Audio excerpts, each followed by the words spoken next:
Lalaki oh. Buhay na buhay oh, fresh na fresh oh. So far, ang pinaka-type ko talaga, pinirito. Sangsuan ka ba yung malaki? Mabango siya.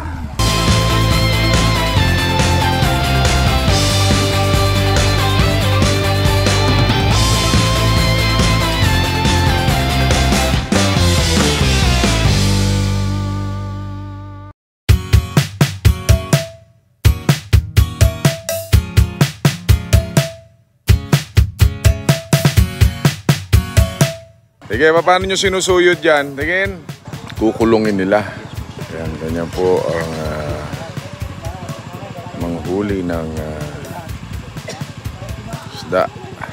Sa mga isda, yung iba ibebenta, yung iba ipamimigay sa barangay. Woo! Lalaki oh. So far, ang na-harvest na dito, nakakadalawang tonelada na. So, pangatlong tonelada ngayon ito. Kasi pagka sobra na laki nung magastos na siya sa feeds. Ito, ate siya, may papamigay natin yan. Yung feeds niya, syempre, pag tumatagal yan, nagmamahal. Kaya, ayun. Pero malalaki yung isda eh. Mas mahigit sa laki yung sa iba palad. ibebenta, yung tubo, yun naman yung pamimigay natin sa Ay, nagtalunan ng isda. Tsaka ang kagandahan sa isda na to, minsan kasi yung lasa ng tilapia maburak. Ito hindi maburak yung lasa, malinam na, matamis. Kaya kita yung plastic yan, tawag nila dyan ay liner. Plastic liner. Kasi iba sa lake di ba? Oo. Ito, malinis yung isda. Yan yung mga naglulutangan niya sa ibabaw na yan. Puro isda pa yan. Magkano per kilo niyan? 80 pesos per kilo. Buhay na buhay oh, fresh na fresh oh. Yeah, blessing ito. Nag-harvest. So, it's a blessing. May pamimigay na naman tayo. Mga ilang tonelada pa yung natitira dyan? Pagkagagalaw. Ay, madulas. Mga 1.2? Pwede pa, mas mataas pa. Sige. Hindi ba makakatinik yan? Dito ko hinawakan sa buntot. Ayun. Mas malaki sa palad oh. Okay. Palad ko. Malalaki. Oh, may bumahasang pa. Pink pa yung hasang. Sangsuan ka ba yung malaki? Ikaw, Papa. Buti hindi natamahan sa mukha. Mabango siya. Amoy syempre malansa, di ba? Fish yan, fish. Sige, suyod! Suyod, mga kapatid! Nagtatalo na. Kasi nung maliit ako, meron kaming pala isdaan sa Antipolo, dun sa Kubling Kalikasan. Ano nun, ang pinapakain pa namin nun yung lumang mga pandesal. Lumang tinapay. Lumang tinapay. Pero yun, naranasan ko, may lasang pagkabura kasi hindi siya ganito yung technology. Oo, Iba pa yung technology. Putik yung ilalim. Putik ang ilalim. So, naglalasang burak. Ngayon, ito, nung naranasan namin to, ginawa natin to, na-notice ko, ang sarap ng isda. Kasi nga, may iba yung technology na ginagamit namin. Plastic liner siya eh. So, ayan. Sabi nila ang laman daw nito ay mga 4 hanggang 5 tonelada. Itong fish pond na ito. Medyo marami-rami yun. Or baka kaya pa ng 6. Kaya kita nyo yung mga sa ibabaw. Sumisigap-sigap na gano'n. Yung mga yan, no? Isda lahat siya. Isda lahat pa yan. So marami pa yan. Laki, dami, oh. Wow!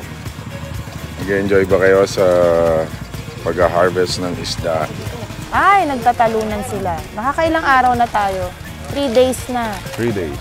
Nakaka 2,000 kilos na kami. Sa 2 araw. So marami pa kukunin. Marami pa kasi marami pang fish eh. Laki dyan. Malalaki siya pa. Hindi siya maliliit. Mga ganong katagal lang itinatagal niyan kung wala silang oxygen? Umaga ng mga tanghali. Ganon? Kahit walang oxygen yan? Talaga? So doon sa mga nag-share at inalam kung ano yung masarap na luto dito, sinubukan ho namin kagabi. Nagprito kami. Ano pa yung isa? Nagpaksiw. So far, ang pinaka-type ko talaga, pinirito. Pag namatay, hindi mo na... Hindi pwedeng ibenta. Kailangan ibebenta siya ng buhay. Yung pinaglalagyan nila doon may oxygen yun. Oh. Kaya ibebenta nila yan ng buhay pa. May oxygen pala yun. Binili nila dito sa atin yung mga middleman, yung mga ahente, and then ibebenta pa nila yan. Yung iba naman dito, yung sobra na, ito yung mga sila yung bumili 80 pesos per kilo. Sa Kaya yung palengke. iba naman, pamimigay natin yan sa barangay, yung mga Sobra. poorest barangay. May tubig pala yan sa labo tsaka oxygen. Para mapanatiling fresh yung tilapia. So, sana nag-enjoy kayo sa panonood kung paano siya hina-harvest. Ang tilapia. At, yung tilapia. Pwede din pala itong gawing tinapa. No? Yung mga tinapang tilapia. Magpapadala nga ako at papasample ako ng mga 50 kilos. 4 na piraso. Sa 1 kilo. 1 kilo. Sa ganito Pero meron din 3. Meron 3 din. So may mga malalaki. Tataba niya eh. Ilang kilos ngayon ang bibili niyo? 700 lang ngayon? 700 ang nakatoka sa kanila today. Pero ang kasarapan dito sa ano na to, walang lasa. Hindi siya Hindi lasang lasang burak. Mas Yun ano ang- siya, masarap. Malinamnam. Nakakailan na kayo, Ye? 468. So, 300 more. 280 plus to go. 240. O yan, transfer. Ayun. Kakatuwa eh, no? At tapos sisimula tayo ulit ng maghuhulog tayo ulit ng mga fingerlings. Tapusin muna natin to lahat. Oo. Pagka-harvest nito, susunod, uhulugan ulit sila ng mga maliliit na similya, no? Mga fingerlings. Mga ilang days old dyan? Mga ano boss, mga 16 to 15 days old po. Mga 16 to 15 days old ihulog dito. Laki ng kuko boss. Kasi lalaki ng kuko. Lilinisin ulit yan. Okay, nandito po tayo ngayon sa ating fish pond at pangatlong araw na ng pag-harvest. So, marami-rami na yung nakukuha, mga 3 tonelada na. Mga yan, may bebenta yung iba at yung iba naman pamimigay natin sa mga poorest barangay din sa Bacoor. Ikaw naman magbibigay nun. Titingnan natin paano. Paano? Humingi na ako ng tip kung paano natin to i-distribute na maayos. Kasi nung panahon ng COVID, meron tayong mga mababait na nag-donate ng isda sa atin.